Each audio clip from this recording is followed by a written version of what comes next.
Did you ever heard about encryption and decryption, right? What happened? No one is speaking. Okay, I will go with Veera. Heard. Okay, Divyansh is replied. Veera, you need to unmute, and Sandeep, you need to unmute. Just speak, guys. Yes, sir. We heard about the encryption decryption. The encryption, decryption, you are aware of that, right? Okay. So just go with the some Yes. theoretical part first, and first you need to understand what is encryption and decryption. Okay, basically cryptography is a very big concept. Okay, if you go for a Google, or even if you are in your college days, you can see like a lot of textbooks in computer organization or operating systems. We do have seen some cryptography related stuff, right? So today we will go with the module called cryptography. So this is what my module is.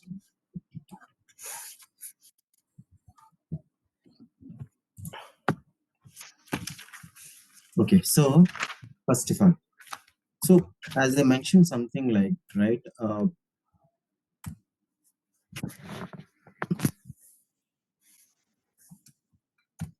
cryptography. So here we do need to understand few things. First is called a hashing.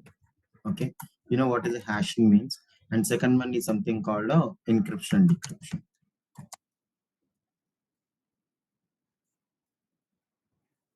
Just hold for 2 minutes, like just try to understand what are the theoretically we can do here.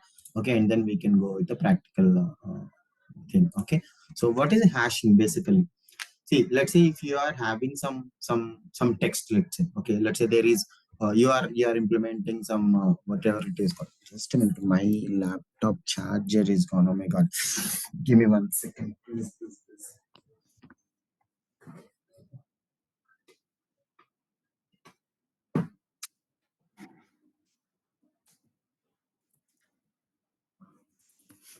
So let's say while you're sending one email, okay, for example, okay, so what is sending an email in this is, let's say you are passing some information from one place to another place. It is not about the email or chat or whatever you do. Okay, so basically while you are doing, right, you are expecting some secure transfer of data from one place to another place, right? That is nothing but one, transferring data through the encryption. Basically we can do that by using encryption or decryption. Okay, so what is encryption decryption? Let's say you are using a WhatsApp, you are chatting with someone. So the company people, even the creators who created the WhatsApp, they really can't see the data because they need to strictly bind to some rules that the data is moving from one person to another person. It is purely a private data. It is not even a public or a protected or whatever it is. It is completely called as a private data. So nobody have a rights to look into the private data. That is the reason what these app developers will do. Definitely, they will encrypt the data while at the time of sending from one place to another place, and while at the other end, I mean at the starting end, they will just encrypt the data, and at the other end, they will just decrypt the data. So, and the middleman in the sense, let's say whoever uh, transferring the data or help them to transfer the data from one place to another place, like either in a app people or a server side people or any DevOps people or network providers, nobody can view that data. Okay, so this is how we will provide the encryption and decryption for a particular data. Okay, so I will just note down simple points here. Okay, just to make you understand. Let's say what we will call as okay, so encryption algorithm takes some input and a secret key.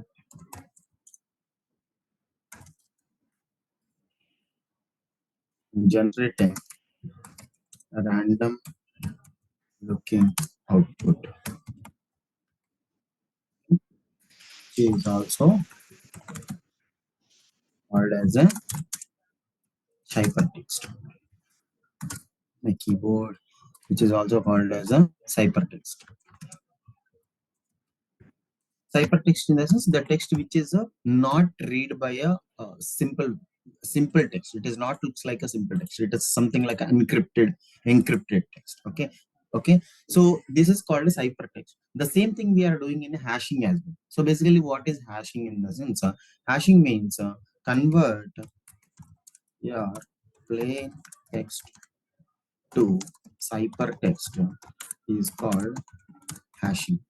Where we are using hashing? Okay, so basically what, let's say you are implementing some application in your office, I mean in your organizations, right? Basically you will bind to some rules. What are those rules?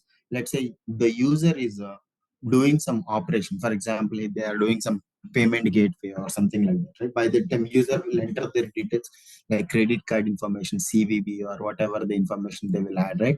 That information should not be visible to anyone, not even the product owners. That is what I'm telling you. Not even the product owner should supposed to see the data. That is the reason what developers will do while saving the data. They will simply save all the data in the database by hashing them. Hashing in the sense, simply they will convert that into a ciphertext and they will save it into the database so that nobody can view that. Okay, now your question is, so how can we know that, like in later point of view, if you know some information about that account, how we will know that? Again, we will decrypt that one. Okay, so hashing means while you are converting your plain text to ciphertext, it is called hashing. And remember one thing: whatever the data you are saving inside the database, most of the cases it cannot be what it is called converting or decrypted. That one. I mean, it's like it is not needed basically. For example, the credit card information is there, right? There definitely people won't, even the client will not save the data here in their databases. Okay, so that is the reason simply they will tell to the users that we don't save any information about your card and all. Everything is masked, everything is hashed, so we cannot do you any help. If you need any help, you need to provide some information like your date of birth and all, either your transaction number. Based on the transaction number, they will just what it is called, they will track the transaction and they will see what is the issues. Okay, so converting your plain text to the ciphertext is called an hashing. So basically remember one thing: it is a one-way cryptography. Okay,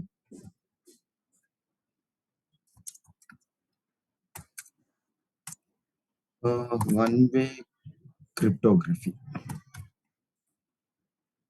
Okay, that means you cannot change this or you cannot decode this one again. So that is the reason it is called a hashing. But this is there, right? This is reversible. Reversible in the sense it can be both encrypted and you can both use a decrypted. Okay, and if you want to do some hashing and all, definitely you will use some algorithm. Okay,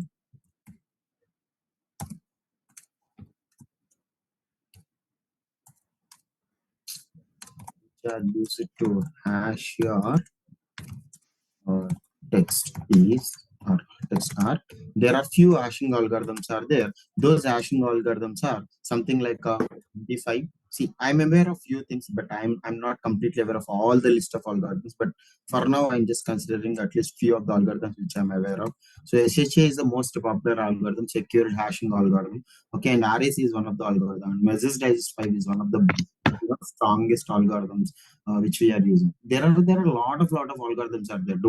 Don't think like only three algorithms are there. Okay, so these are mostly widely used algorithms. So uh, your text. So these are the algorithms which we are using for hashing purposes. Okay, so basically in encryption decryption, what we will do, we will use something called a AES algorithm. Okay,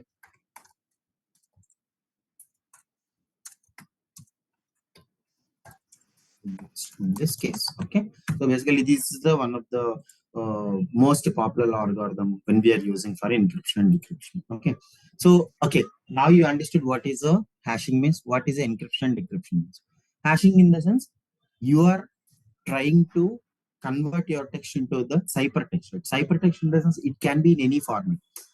Did you guys have any idea on the Git or GitHub? While you are pushing the code, you will do something, right? So before you are Git configuring, basically what you will do, you will just use some type of commands, right? You will generate a public key, private key, and just give a link for that, and then only you will just push the code, pull the code, and all. Every time when you are committing the code, by the time what it will do, our local system will send some repository or you are pushing some code to the cloud repository, right? Yes, by using the keys it will check that. How it will check? You are having a public key and you are whenever you are sending that to the GitHub, then it will check with the private key whether it is a correct or not. If it is decoded that one and it is a correct, then only it will what it will push your code into the server, otherwise not. See, there are two things you need to remember here. One is a public key, next one is a private key. Okay, you just need to read about this public key and a private key. I'm just for your sake, I'm just giving a simple explanation here. Let's say public key in the sense, let's say you are going for a tour. So basically what you will do, you will just lock your door, right? Lock your door. Okay, the key which is to the door, everybody can see that. That means public key can be visible to anyone can see that one. But private key in the sense, the key which you put in your pocket, right, that is called a private key. So basically what you are doing is you are just going to the tour. By the time you are just keeping the lock to your door and giving the private key to someone, I mean to select most trusted people, to someone. Okay, now whatever is required, if needed something, then immediately what you will do, you will call to that person. That person will come to here, and by using that private key inside his hand, he will just open that lock, and he can go and do some manipulations inside the home and whatever the things he wants to do inside the home, and he will come back out, right? The same thing it will work here. So what, while at the time of GitHub account creation, or Git or GitLab or GitHub, whatever the repositories you are using, by that time you will generate one public key and private key. But we don't know how. I mean to say, like, if you go here, right, GitHub keys generation.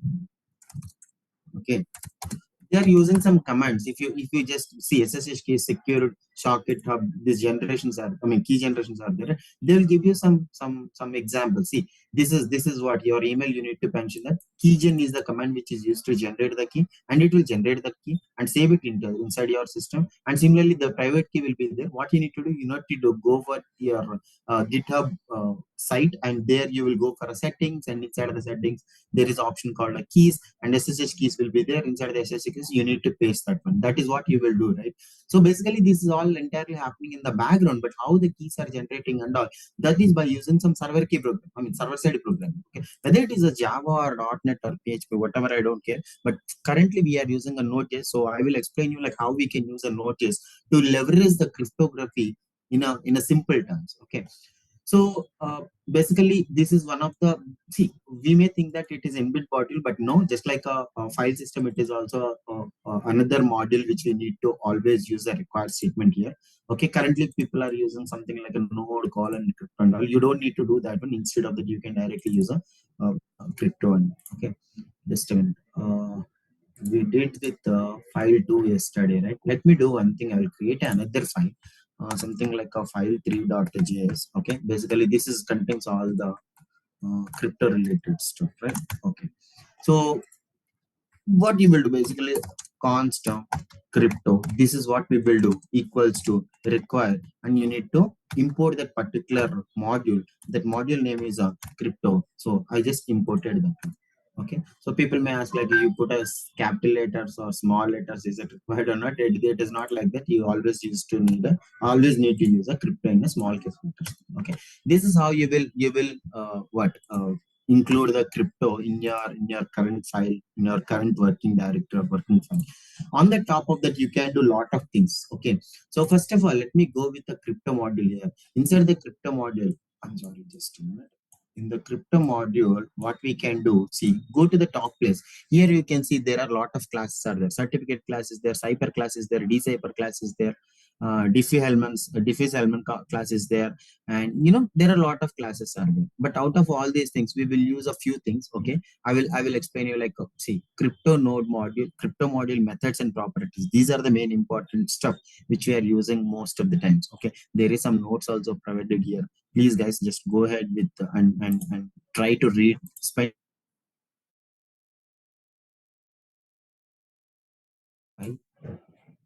Okay, just go here and just try to understand the notes for some time. And okay, I will give you with some examples. I'll go with some examples and all.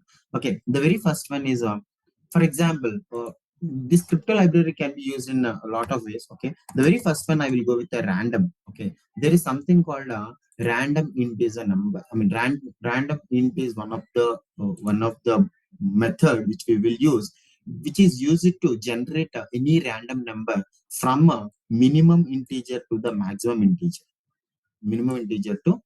integer. Okay, this particular crypto dot random method can be used in a synchronous way or inside the asynchronous way as well. Okay, so how we can use it in a synchronous way and how we can use it in a asynchronous way? Okay, it is a very simple thing, because I'm just starting with the very simple things so that you can easily understand later. Okay, so what I will do, I will just put something called a const, something like a my random number my random number one. This is my variable list. So inside the variable, I'm just using something like this, crypto.random int. See, always remember that crypto.random int method is there, right? This minimum value is optional and maximum is a compulsory, and callback is also optional. So that is the reason. See, if you observe this min and callback, these two are inside the square brackets. So if you mention that min and max, that is fine. Or else if you want to mention only the max, that's fine. Because by the default value of the minimum is a zero. But if you mention some value, then it will start from there. Okay, I will show you some example. Okay, let's say I want to generate a random number from 0 to 10. Okay, that's it. So just a console.log. I'll just put my random number of this one. Okay, now let me run this code and see what will happen here. Okay, so I'm sorry, file 3, right? File 3.js. This is what we have created. Okay, okay. So okay, now if you see that one, right, 6, but it is a random number. That's what I told, right? For example, next time if you run the same thing, you can generate a 9, or else if you want to generate a 1, I mean, it is a random number. So what I will do, I will go with a different types. So instead of taking another variable here, I will directly copy paste my code here so that you can easily understand. Here, there is no minimum value.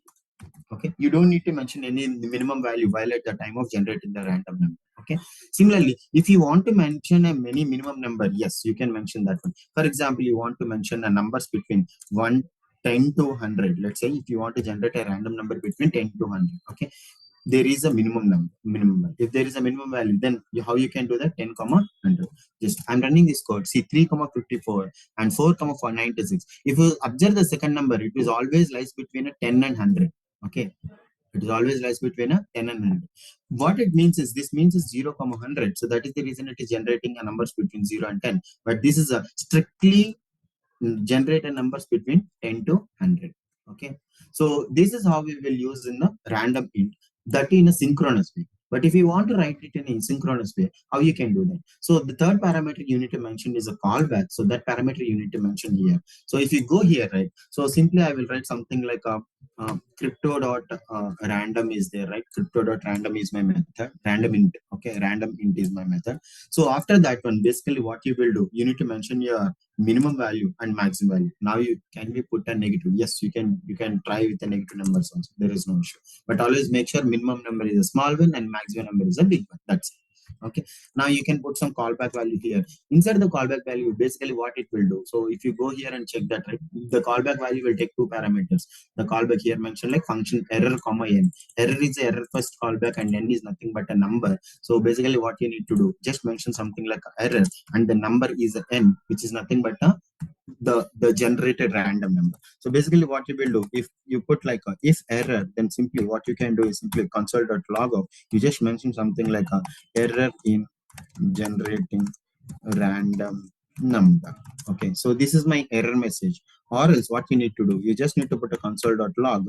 I'm just mentioning something like this, random number generated is equals to, that is nothing but a n. Simple. Okay, now for a time being, I'm just commenting out these two things. Save and just give a try here.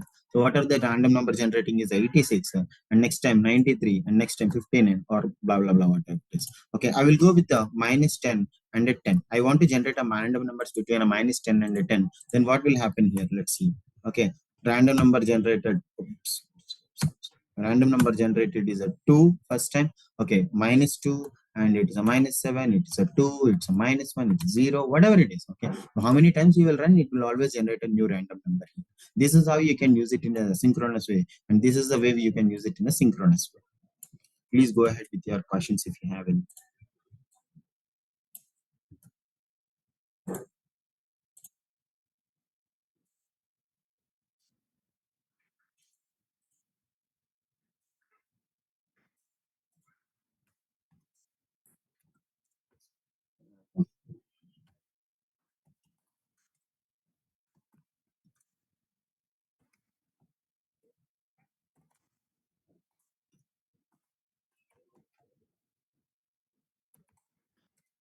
Generate a random number using a synchronously. So I mean, once after our session is done, I will just do this format and all. For now, I'm just you know writing as a rough work. Okay, generating in asynchronously. If you want to generate any number in asynchronous way, just go to insert table here. You can use this kind of thing.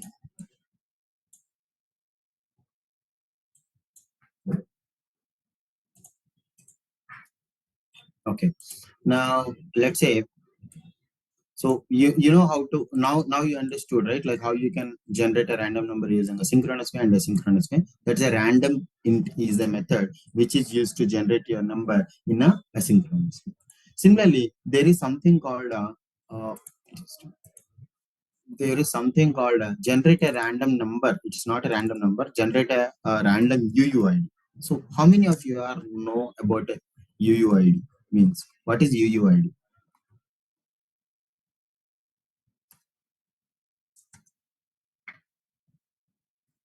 Unique identifier, basically universal unique identifier. So for example, whatever the number you are generating, right, or one UUID, that UUID is nothing but a simple unique ID which we are using. Just a minute, let me close.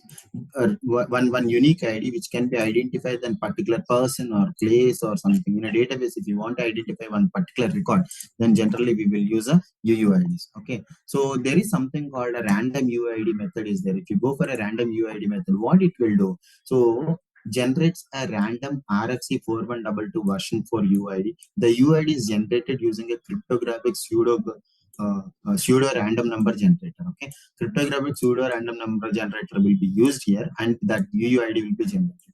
So basically, inside the UID, you need to mention only the options. If you are not mentioning any options here, by default, it is a false. So what are the options you need to use? You need to use a disable entropy cache is there. So what is this entropy cache? Basically, see how node will be used. I mean, node will work. So first time when you are started running your node just and generating random number or generating random UID, it will keep it inside the cache. And next time again you are trying to generate a new UID, it will again take it, put it inside the cache. For example, that is one scenario. And the second scenario, for example, you have thousands of 22 thousands of databases are there. First time you will go to the database and bring all the UIDs and keep it inside the cache. And whenever you are using this random UID, it will pick one UID from the cache. Definitely that kind of stuff is also happened sometimes. So if you want to stop that picking the data from the cache, then what you need to do, you need to make this disable entropy cache to the true. Okay, in that time what happened, right? So the random UID function will work, and every time it will go to the server and it will always pick a random UUID from the server. Okay, so this is what the use of a random UID. Let's see how it will work. Okay, so first of all, options is a optional parameter, right? So let's say I'm not passing any optional parameter here. Instead of that, I'm just removing everything. Just use a crypto dot oh sorry console.log of crypto.random UID. And inside that, I mean, I'm not using anything. Okay, just randomly I'm generating one new UID. If you observe this one, right, the first UID generated by the node.js looks like this one. And make sure from the next time onwards, I don't know how many times you run, every time it will run generate a random UID. You can use these random UIDs to save it inside your databases somewhere for that some particular purposes. Okay, so basically that is one thing.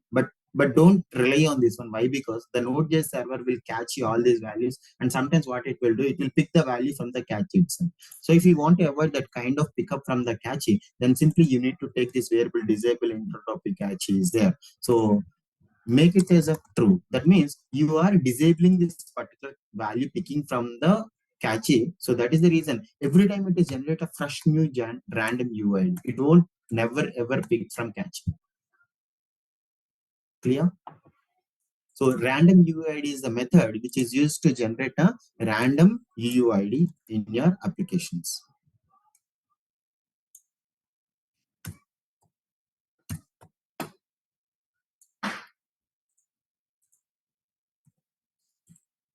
Okay, so next one we will go with the something. So till now we have learned earlier, like I told you, right?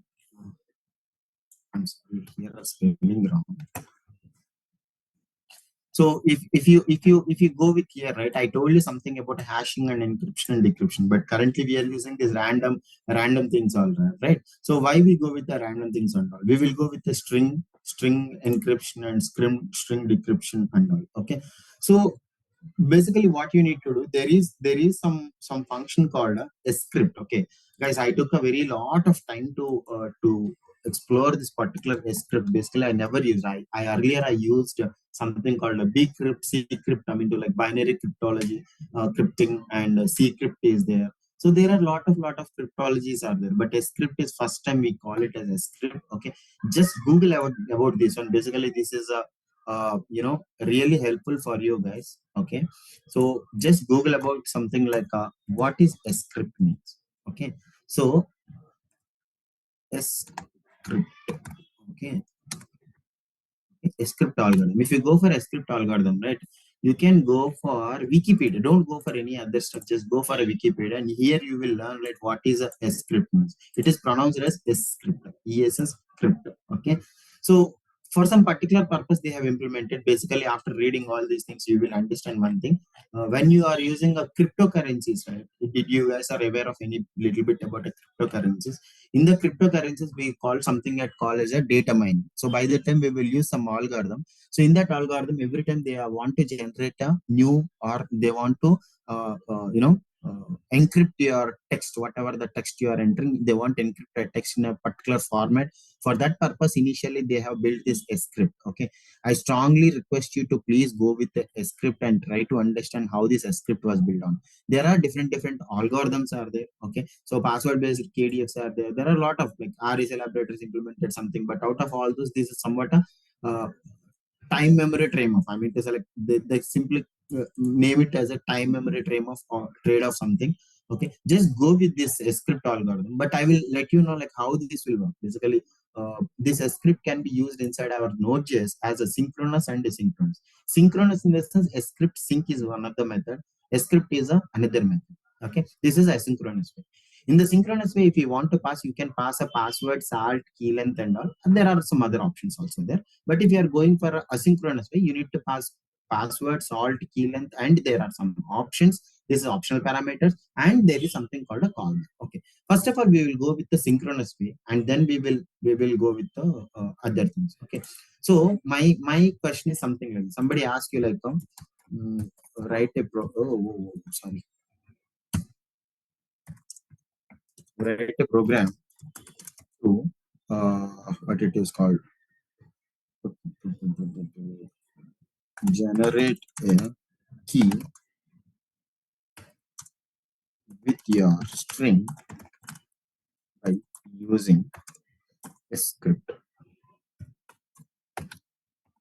Okay, a script in synchronously. Similarly, somebody asked you to generate the same thing by using a asynchronous. Asynchronous. Okay, let's see how this will work.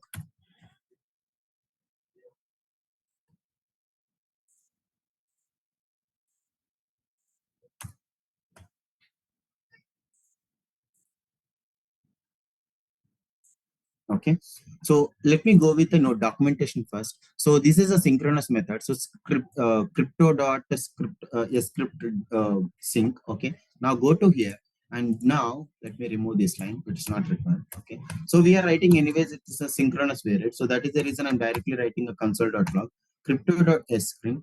Okay, here what we need to pass, the first one is a password. The password can be either a string, okay, or a buffer, or a typed array, or a data. Do you know what is a typed array means? Yes or no, please? See, hardly five people are there, but still you guys are not even replying. Means what? Okay. So there is something called a typed array. Just go and read about this one. When you click on this one, directly it will open a Mozilla MDN. Here there is something called a typed array. So if you want to declare a array with a strict type, the name itself will be just strict type. Basically what in arrays, I mean, just like what in javascript arrays will do. Arrays will basically take any kind of argument, right? Either it is all integers or numbers or strings or booleans, everything combination can be taken by array. But if you are using a typed array, by the time what you need to do, you need to define an array in such a way, like whether it is integer type of array, or it is a string type of array, or it is a boolean type of array. If you mention something like this, then immediately all the numbers should be a numbers.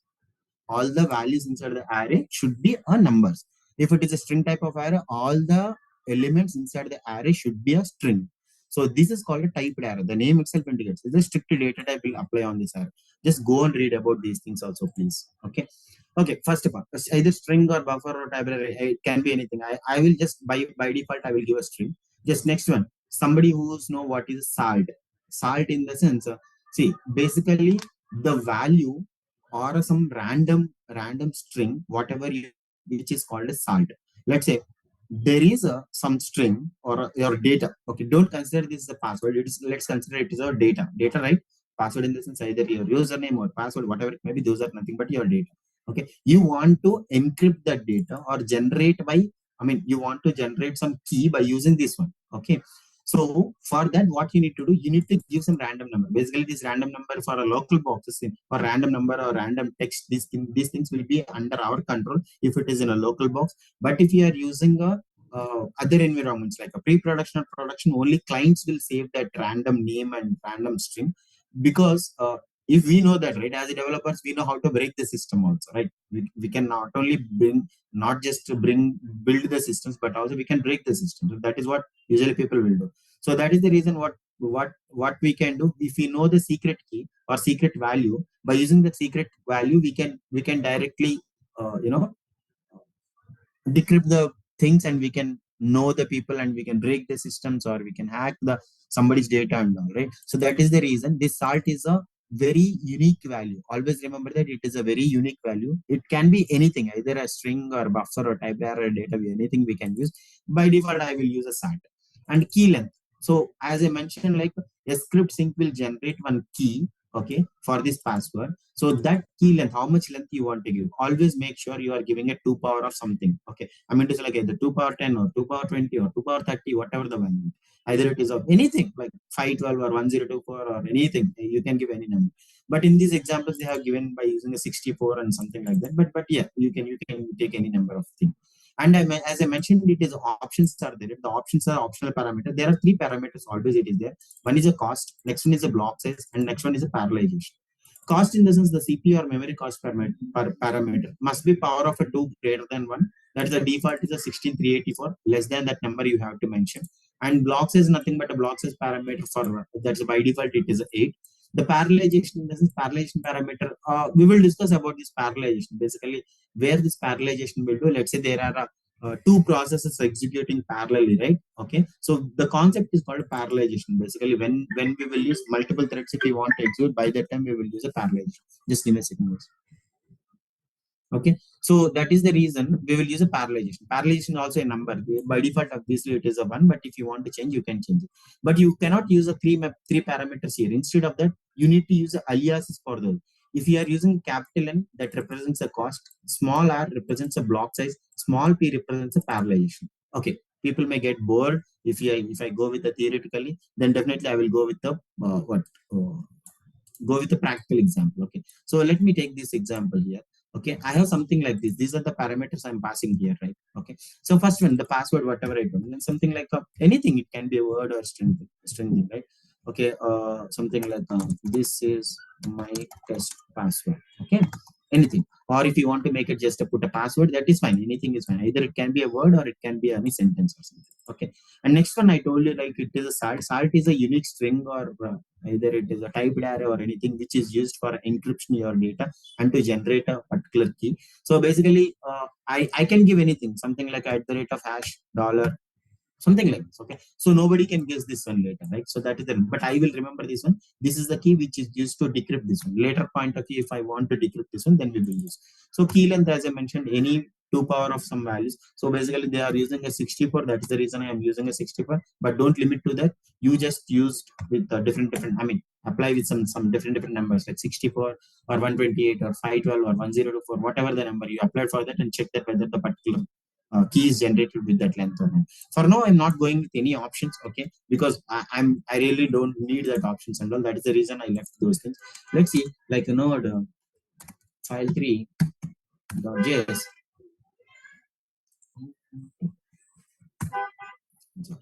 There is spelling wrong.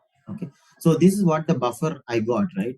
So if you go for a documentation, right? Basically, what documentation is telling, like it returns a buffer.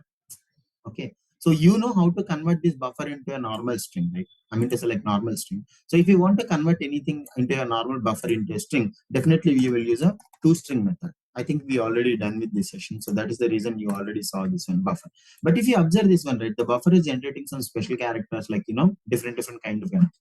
Basically, by default, encoding it is not taken. So that is the reason. So you need to mention that in the encoding format. For example, I'm giving a hexadecimal format. Okay. You can use other formats, but most preferable use is a hexadecimal because the octal is also very less. But so if you want to generate a strong number, then definitely give a hexadecimal number.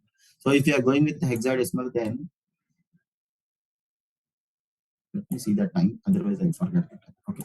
So this is what the number which is generated randomly by using a script synchronize a script function. Okay. So if you want to mention any of the options or something like that, as I mentioned, the options is the object where you can pass three parameters. Either one is a capital M for cost, for small r, and the other one is a P. Okay, small r is nothing but a CPU, right? That there is something like block size. Sorry, it's a block size. Next P for a parallelization. You can give any values. Okay, as per this example, they are mentioning like n value is a 1024. That is nothing but a cost. Okay, alias for the cost only for uh, only one of the both may be specified. I mean either cost or n unit dimension, or block size or r unit dimension, or parallelization or P. These are nothing but alias names. Okay, so CPU or memory cost parameter must be a power of 2 or greater than. That is what I mentioned. So that is the reason I'm just using only n here.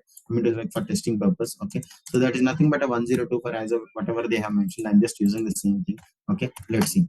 So this is what the generated script key, which is used for some other purposes. Like there is a password. This is what my password is, right? That password is completely this one. After hashing, this makes something like this. Okay. So I just use something like my password or something. So this is what the string is. But if you observe this one, this is all a synchronous way, right? I mean, you are all using a synchronous way.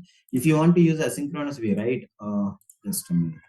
If you want to use asynchronous way, right, then basically what you can do, you can just remove this console.log, okay, and remove this one and remove this one. Okay. Now this is what my method is.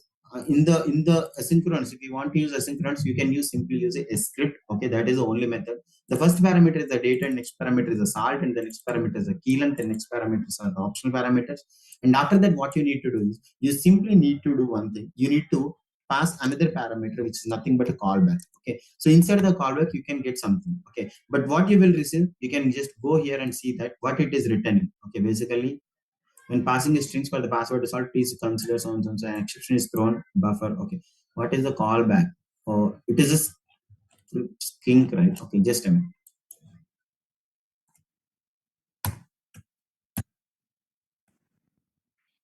Okay, a script. This is the one we are using. Here, password, salt, key length, and options and callback we are passing. And the return value, the callback is the return value. The callback contains an error and a derived key. Okay, these are the two parameters which are receiving in the callback. So first one is an error, next one is a callback. I mean, next one is a derived key we are receiving. So obviously the same as usual logic. So first check for error. Okay, if there is any error, simply say that okay, error in generating derived key. Okay, this is what your error message is. Or else what you need to do, you just put a simple console.log and you can mention like something like a derived key is equals to, just mention the derived key, whatever the derived key. See, this is what the callback value return, which is from the asynchronous way. Just run this one. You can see the same kind of output, like the derived key is also in a buffer format. And obviously, if there is a bunny buffer, simply what you can do, you can use simply toString method, toString of. Definitely if you are using a toString, again this will return some special characters and all, but don't worry, you can convert that into the hexadecimal format. Just put a hexadecimal. So save it and just run the code again, and you can see this is the derived key which I received in the asynchronous. It's not a synchronous, it is a asynchronous. Okay.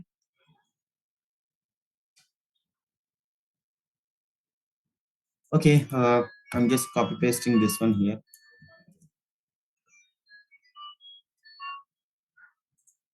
Options. Okay. So now we will go with the next one.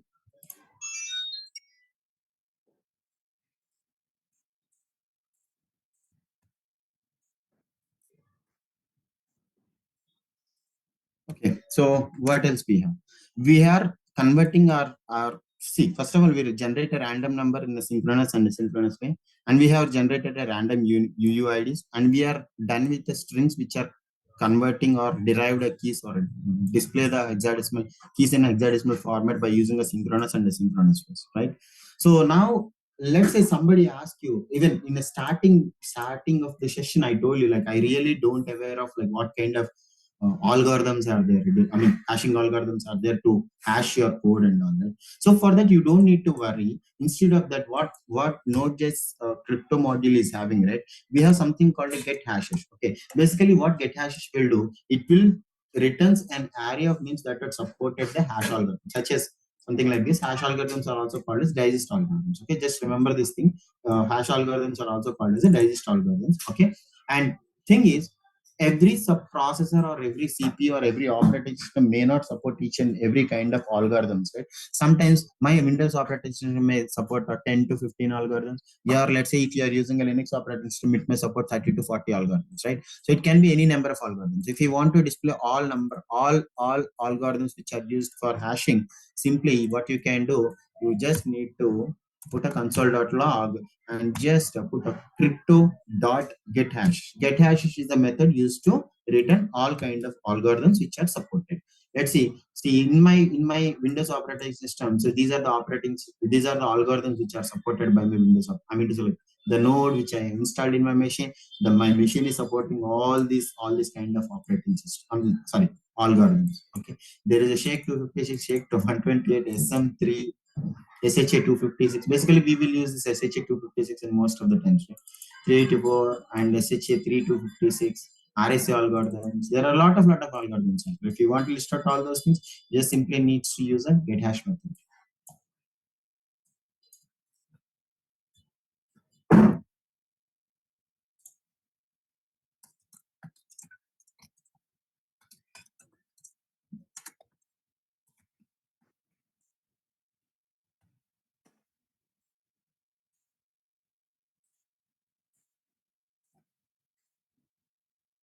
Okay, clear?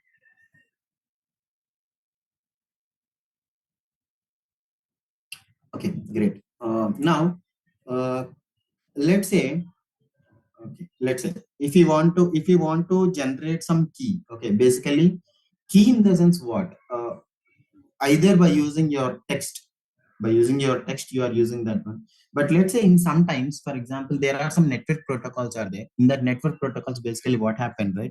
You need to have some key to transfer the data, or I can say like to simply establish a connection between two peers. Definitely you need to have something called a keys. Okay, so it can be a secret key. For now, we will go with a secret key. How we can generate a secret key and all. But basically, you know, there are a lot of ways are there. Okay, I agree. Like there are a lot of keys are there. Public keys are there. Private keys are there.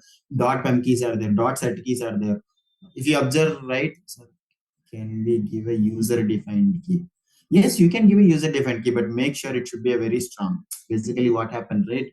What hackers will do, they will run some algorithms and they will try to break your connection, or they will try to break your site, right? So by the time, usually everybody can see the data. People may think like, okay, our applications are very safe and secure. No, usually when you go for a network tab here, you can see each and everything whenever you are clicking on something. But let's say when you are let's say there is a public site like Facebook or something, if you are using, they will simply go, what they will do, they will go with the network tab and take the request, and they will try to execute the request in some third party tools like either in a postman or soap, and they try to manipulate the things. For that, definitely they need some key. For example, people may use a JWT or something, right? If that is a string is a very big, then definitely what people can do, simply they can run some algorithms and they will try to break that. Of course, our algorithms are a little bit strong. Like for example, the RSA and SH algorithms are really very, very strong. So we can rely on those things. But if you give a user defined key, I mean to select, let's say you have given your name or something, so people can easily guess that and easily they can break that one.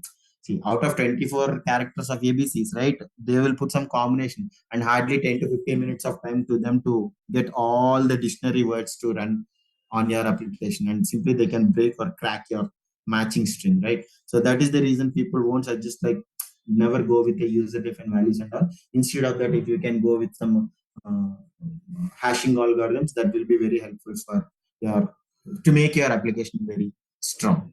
Okay. Okay. Let's say there is something called function called generate key is there. Okay, basically, see, this generate key is both synchronous and asynchronous. Okay, both synchronous and asynchronous. But for now, I will go with the only generate keys is the only function. So I have, so that is the reason I'm just going with the synchronous way. I didn't see that. Okay, generate keys. I think only one function. There is no generate key. Only generate keys is the function is there. Okay, why it is showing here? Okay, not this one. Okay, crypto dot generate keys. No, there is a generate keys. Why these generate keys are not showing here? Okay, so no issues. There is something called a generate key. This is the one. Okay, inside the generate key, there is something called a type and options and the callbacks. Okay, so you need to pass three parameters, and three parameters are a must and should. If you are having seeing this callback, what is that means? It is asynchronous function. The generate function is asynchronous function. So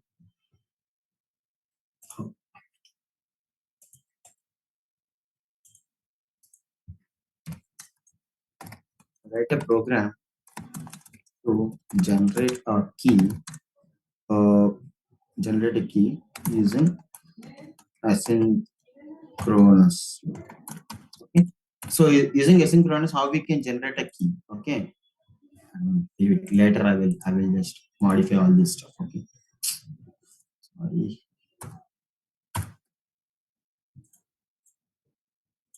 Okay, how we can do that? So for that purpose, definitely we need to rely on this crypto.generate key. Okay, so this is what the function is. See, the only way to learn something is by what, go and practice those things. Okay, that's it. So basically what I will do, since this is what my function is, so crypto.generate key is there. So what is the type and what are the options and what are the callbacks you need to pass? I really don't know. Okay. So first of all, this is what my function is. So first of all, I will go to the documentation and I will see what is the type. Type means it must be a string. The intended use of a generated secret key. The purpose of this particular function is to generate a secret key. Currently accepted values are HMAC and AES. AES is one kind of algorithm and HMAC is also one kind of algorithm, something like hashed mapping, associate mapping, something like that. I didn't remember this name. Hashed is something like a mapping. Oh my god, I forget its name. What is that? Just a second, guys. I really need this one. HMAC stands for. Okay. Hash-based message authentication code. I'm sorry, hash-based message authentication code. So HMAC is one kind of algorithm. So definitely we can use either AES or HMAC. So these two are the possible values. This is a type. So what I will do, I will just go to my VS code and change this to, for example, I will generate a HMAC code. Okay. Now, next one is options. What are the options we can pass? Options is the length, the number, the bit of the length of the key to generate.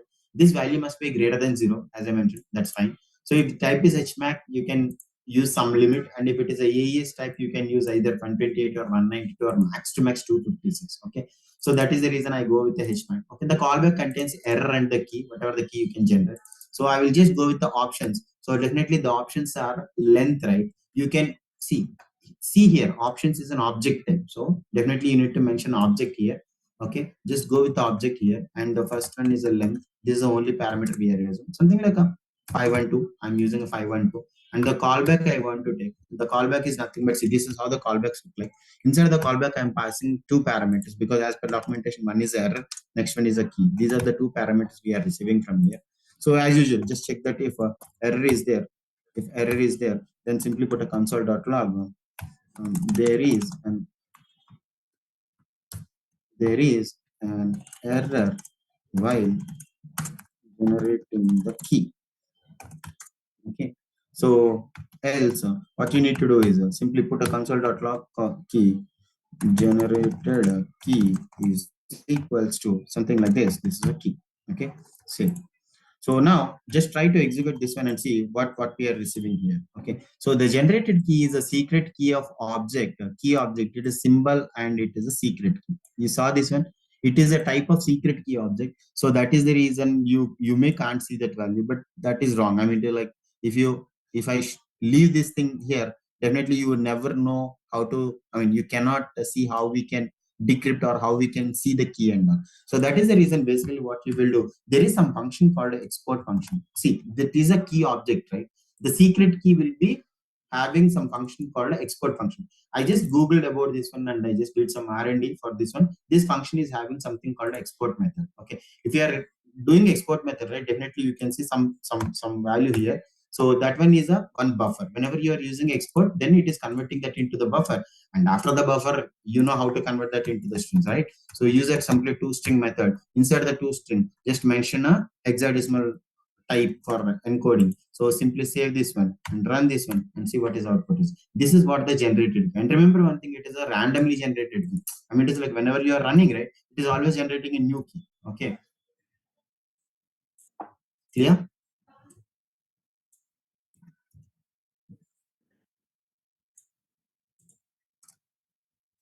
Okay, next one. Okay, now as I mentioned, like see, these are all generating a single keys and all. Right?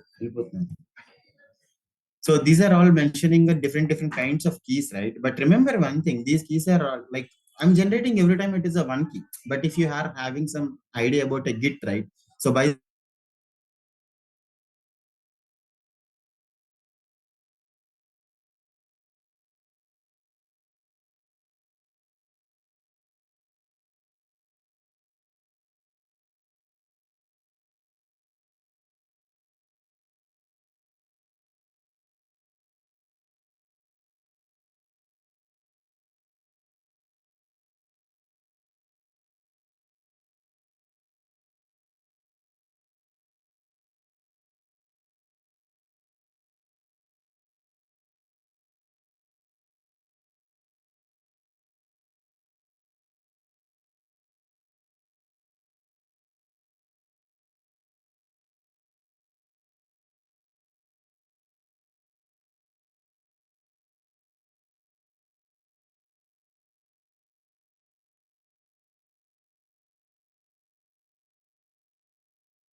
okay, I'm sorry, guys. I'm back. I'm back. Okay, I'm sorry. Extremely sorry. There is some power cut and suddenly internet was dropped. Okay, so So where are we? So we stopped somewhere, like we are discussing something about a public key and private key, right? When you are creating any GitHub, right? Or by the time, basically what you will do, if you want to make it as SSH connection, like a secure socket hub connection, right? By the time, what you will do, simply you will just generate a public key and private key, and you will place your public key and save it inside your system, and you will copy the private key into the GitHub your login. Once after you log in, you just go with that SSH keys and paste that there. So by the time it will generate. That is what the thing, right? So the whole purpose of the generating a keys or generating the using a crypto module is for this purpose for now here. So that is the reason I will just go with the example like generate a public and private keys. So basically this can be done by synchronously, okay, and we can do the same thing by using a asynchronously as well, okay.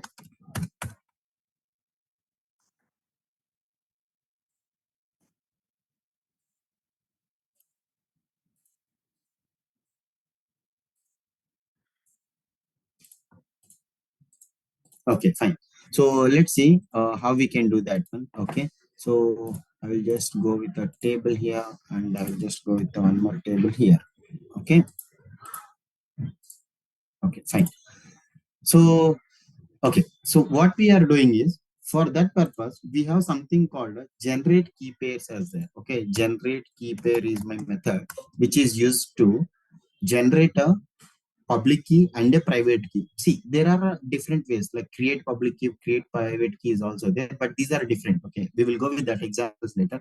But first of all, try to understand this generate key pair. Key pair in the sense it will generate both public key and the private key. Okay, so there are two methods. One is generate key pair sync, and generate key pair is the method. This is synchronous call and this is asynchronous call. Go for the synchronous call. In the synchronous call, basically what you need to do is you need to pass it two options. One is a type and next one is options. Both are mandatory options. The type must be either RAC algorithm or RAC PCC. So these are all the algorithm steps you already saw here, right? Like get hashes, when you use get hashes, definitely you saw all type of algorithms here. You can use any kind of operation, I mean algorithms, but here it must be either one of these one. Okay, so this is what the type, because it is supporting only this type. Our Node.js support is this type, but GitHub people wrote some piece of code on the background, right? They may write it in either in a Java or C++ or C somewhere. So they may support a lot of other kind of algorithms as well. We can't predict those things. Next one is the options. The options can be anything like modules.length, public key, blah blah blah, group name generator, prime length, prime there. You can just read about all those things. Okay, I will just use whatever is required for this one. I will just use those things. If you go for a public key encoding and the private key encoding, these two are the mandatory parameters. Definitely you can use while you're generating a public key and the private key. In the public key encoding, key object export is there. Right? You just go with the key object export and see here what is the key object export is here. There are different things are there. So something called a format type. There are different options are there. You can go with the key object exports and just go with those things. Okay. First of all, let me write down some simple code so that you can easily understand. Okay. So synchronous call, right? This synchronous call definitely returns some values. Let's say that is returning some object. You know what is called a destructuring? I hope like earlier last time, I think in some time we saw this destructuring concept, right? So definitely this is returning a lot of values here. Out of all those lot of values, what I want is I want to see only the public key, whatever the public key is there, right? That public key I needed. And the other one is a private key, whatever I needed. So that is what the key, that is what I'm mentioning here, something like a private key. Oh. Just wait for a minute, guys. It's almost a last program. Just hold for a few more minutes. Okay. This program is a little bit, but you should definitely know about this. Okay. So the type of algorithm, definitely I want to use my algorithm as a RSA algorithm. I don't want to go with a very big algorithm. RSA means it's a reverse Shamir Edelman. There is three scientists are there who implemented that algorithm. Ravish, Shamir, Edelman. These are the people who created the algorithm. That is why we call it as RSA algorithm. This is one of the most popular and strong algorithm nowadays in the market. Okay. So next one is some options. You need to pass the options. If you observe the documentation, right? In the objects, it is options must be an object. So I just mentioning it an object. Inside the object, whatever the parameters you want to pass, you can pass it. Okay. For example, I will go with the to modules length. Okay, key size in a bits. Okay, either RSA or DSA, we can use a key size in a bits. So that is the reason I can use the number. So first of all, I will use this modules dot length. Okay, modules length. The module length, let's say 4096. Okay, whatever the two power of number, you can use anything. Okay, so this is what the first parameter you are passing. Okay, and just wait. This is what the first parameter you are passing. Out of all these parameters, this is the first one, and we can pass any number of parameters. Okay. And second parameter, as I mentioned earlier, I'm trying to use a public key encoding and a private key encoding. These two are the major, what it is called, major parameters which we should supposed to use, because these are the only two things we are going to generate. One is a public key and next one is a private key, right? So that is the reason we are going to use these two. So that is the reason I'm just using these things. Okay. And remember one thing, always this public key encoding and private key encoding is are nothing but objects. See, if you see the type of here, this thing is object, right? So that is the reason you need to, I already told that go with the key object dot export method and see like what they are returning in that. Okay, did you observe this one, this dot export method? Just few minutes back we did this dot export method. Okay, so in the public key object, what are the parameters I need to pass? So this is one object, that is what I know, and the second one is also object I know. So now inside this object, what I will pass, I will pass two parameters. One is a type, and next one is something called a format. Okay, so these are the two parameters what I will pass. The first parameter type is a SPKI. Okay, uh, actually I have taken this example from here, so that is the reason I'm just mentioning like these things. Okay, next one is a PEM. Okay, you know what is a PEM files, right? Public encryption method, okay, or private encryption method. These are the formats, different kind of format. Similarly, I'm just copying this for the passphrase is a top secret. See, this is a user defined. You can do any, you can put any name here. I can do something like a value. You can keep any name. Okay, no one will question you here because this is a password phrase. Okay, you can mention these things. Once you are done with all this stuff, definitely you will get a public key and the private key, right? So now I want to display this public key and the private key. So simply I will put a console.log of public key and console.log of private key. Uh, for your differentiations, like I mentioned something like a public key is something like this, and the private key is this one.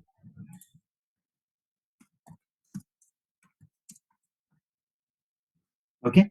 For your convenience purpose, I just make it inside two statements. Just run this one and see like what is happening over here. Okay. Did you observe? Did you ever seen this kind of keys, public and private keys? While you are configuring your Git, right, by the time you will use that open SSH method, by the time whatever the key is generating, these are in this format. This is a public key and this is a private key. So you will save all those two keys inside your keys folder in your local box. And then you will copy this a private key. Just copy this private key and go to your GitHub account, go to the settings and go to SSH keys. And there you will paste this one. So whenever you send a request for either commit or push or pull, every time first of all you are sending a public key request along with your commit message, so that it will go there and decrypt that one by using this private key, and it will check that whether both are matching or not. If both are matching and both are fine, then only it will return some data for you. I mean, you can commit the code, or you can fetch the data, or you can display the data, anything. This is all about a synchronous way, but there is a way to use a synchronous way. So already you are aware of asynchronous. It won't get a much time. Just if you can hold for a few more minutes, I can finish that stuff as well. So generate a public and private keys as asynchronous way. If you want to use asynchronous way, right? So basically, if you are using a crypt generate, it is a sync. Okay, keep pair sync, right? It's a sync method you have used. Instead of that, what you will use keep pair. Sorry, okay. Generate key pair is a method which is used to do it in a asynchronous way. Okay, if you want to go with asynchronous way, so this is what the asynchronous documentation is. So if you go for asynchronous documentation, you need to pass three parameters. One is a type, and next one is options and the callback. Type and options are the same as usual, whatever we saw earlier. The callback is the only thing which you are added. Inside the callback, you will get a three values here as a response. One is the error, next one is a public key, and next one is a private key. Okay, that is the only thing you need to remember. So what I will do, I will just remove this public key and private key and whatever the variables we are seeing. Instead of that, I'm just writing only the method name as a generate key pair. RAC is my first parameter. Second one is my object, which is passed as an optional. And the third parameter is nothing but a callback. The callback is contains only three values here. The first value is something like a error. Next one is a public key, and next one is a private key. These are the three options which we get the response from the call. Okay. Now what I will do, I will just go here and check the condition, like if there is any error or not. If there is any error, simply I will put something like a console.log. There is an error while creating the keys or while generating the keys. Okay, it's wrong.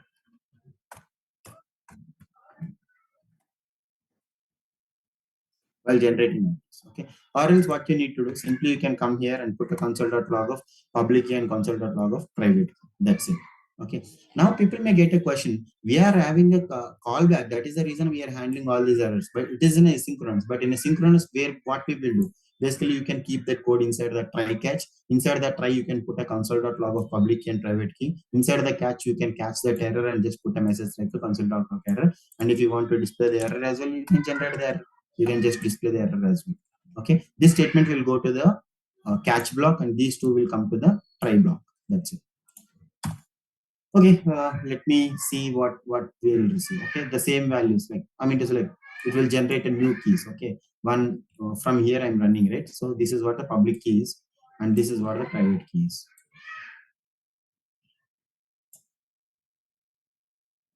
Okay, this is all about a asynchronous way to generate a SSH keys by using a node. Okay, if you guys have any questions, please go ahead. No questions? Seriously? Okay, yes, sir, I understood. Okay. So you need to just go practice these things. Okay. Only the thing is just practice. If you practice the things, then definitely you will learn a lot. Without practicing, I can't do anything. Recording stopped. I stopped recording, but still I'm just giving it 2 more minutes. Okay, I will give you some assignments, Divesh. I'm really sorry. I will end of the day, I will just try to format these notes in a proper way by keeping it as a clean, and I will add some